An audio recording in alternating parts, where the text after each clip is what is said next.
Welcome, Take one. welcome to my vlog. Cut. Take two. Ang birthday wish ko po kay Consul Pati Bungkayaw. Ang aso dumaan. Take three. Ganun naman talaga pag artista ka, may mali-mali.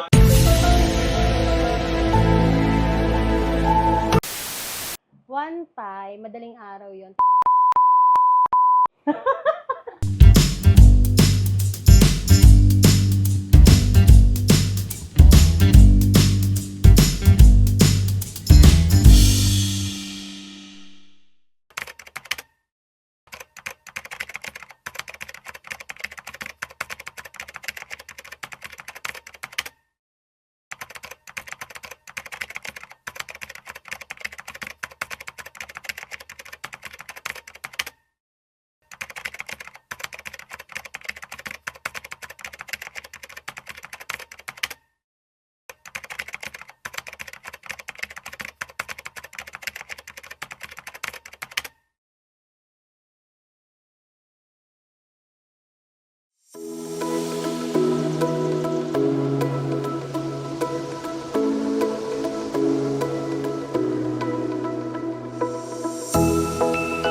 Kasi Joyce, nakatira sa Putatan, Muntinlupa City.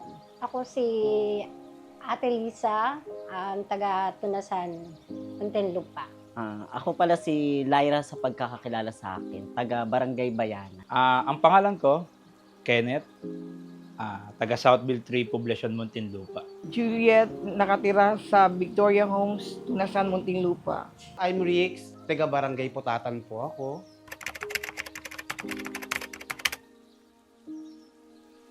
Nagkakilala kami ni Consi Pati sa school, sa Miracles of Our Joy Catholic School. 2003, naging magkaklase kami ng grade 6 hanggang 4th year high school. Actually, nagkakilala kami ni Consi sa Tunasan.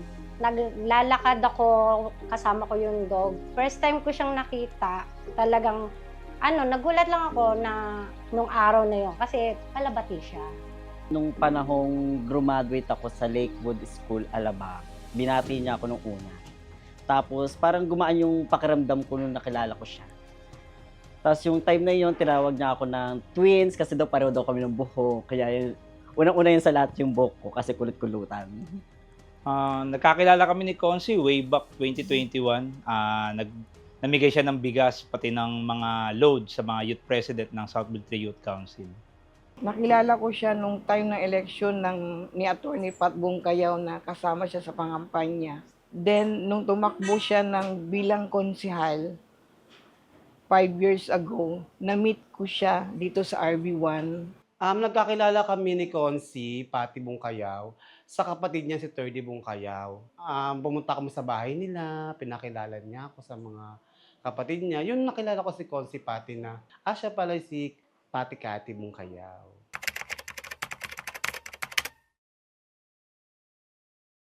Nung una ko nakita si Consi Pati, nung grade 6 kami, ang cute-cute niya. Kasi ang liit niya, no? Tapos ang puti-puti, tapos curly-curly yung hair niya. Ang unang impression ko sa kanya, actually, mabait siya. Tapos magalang siya sa mga tao. Hindi siya yung maselan na tao. Talagang palangiti. Ang una ko yung pagtingin na lang kay Consi, mabait. Tapos, ayun nga, kamukha ko nga daw siya, sabi nila. Charot. Impression kay Consi, mabait, approachable naman. So, yun. Impression kay Consi Pati, maganda. Nakita ko, maliit lang nga, ang cute nga tingnan ni. Tapos, mabait, yan. Laging nakaayos. Yan.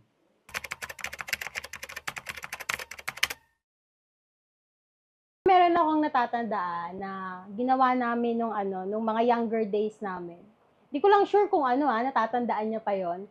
One time, madaling araw yon, tinakas namin yung isa nilang kotse. Nag-practice driving kasi siya. Pero may mga kasama naman kami na marunong mag-drive. Tinakas namin yung CV. So, hello attorney. Sorry po. Nung una kami magkakilala, talagang hinag ako niyan. Talagang hindi ko siya talaga makakalimutan. Kasi syempre, tumatakbo siyang konsehal, hindi siya ganun kaano, hindi siya ganun kaarte. Talagang first time ko rin na hinag ako ng isang konsehal. Yun talagang never kong makalimutan. Mabait, sobra. Ang hinding-hindi ko makakalimutan nung nakasama ko siya, yung unang-unang team building namin ng Team Bungkayaw sa Boracay. Yung pinasayaw nila ako sa bar. Sa gitna talaga ng bonggang-bonggang sumayaw. Talaga kasayawan ko yung mga iba-ibang lahi doon. Hindi malilimutang experience. Kay Consi, yung nagpa-ML kami kasi nangako siya ng trophy. Akala ko naman yung simpleng trophy pero pasabog, fiber yung ina niya. So, talaga hindi ko malilimutan yun. Solid nun. Masayahin siyang tao, magaling siya makisama sa amin, lalo na sa kasama namin sa simbahan. Yung sinasama niya na ako sa mga team building, doon kami nagkakabanding. Lahat ng wish niya matupad, lalong-lalo na sa family niya, at saka para sa lahat ng Muntinlupeños, yung sa kanyang paglilingkod, magtuloy-tuloy pa. At sana more babies to come.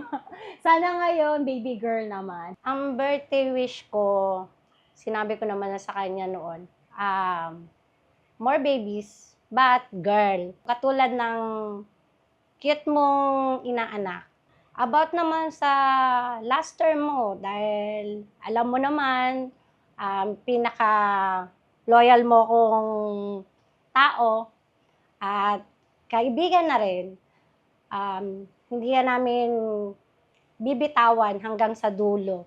At nandito lahat ng Tunasan Volunteer Group para sa iyo at hanggang matapos mo yung itong termino mo. Love you, Consi. Ang magiging birthday wish ko po sa iyo, Consi, humaba pa ang iyong buhay, tapos marami ka pang matulungan na tiga Muntinlupeño or hindi lang po dito sa city natin, kahit sa ibang lugar. Alam kong kung saan kayo po nakakarating sa Santa Rosa, yung inumaga tayo, alas 4 ng umaga na tayo nakauwi. Dahil sobrang pagmamahal mo sa kapwa-tao natin. Sana magka-baby ka na ulit. Salamat sa magandang pagsiservisyo sa Muntinlupa.